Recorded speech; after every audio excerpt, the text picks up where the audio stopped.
Welcome. In front of me is a ZTE Blade A54, and today I will show you how you can hard reset this phone through settings. So to get started, let's open up our settings application.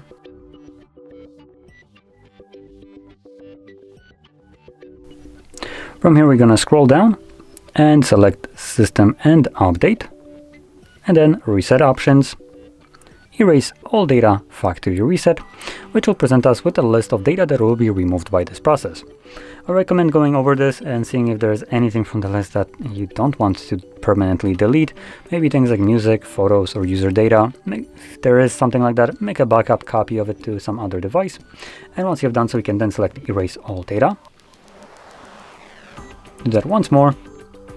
And this will then begin factory resetting your device. Now this process will take about 2 minutes to finish up, and once it's completed, we'll be presented with Android setup screen. So I'll be back once that is visible for me.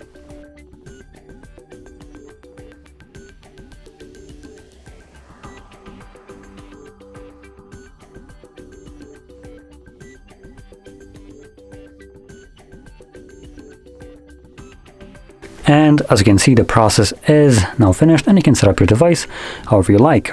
So with that being said, if you found this video helpful, don't forget to hit like, subscribe, and thanks for watching.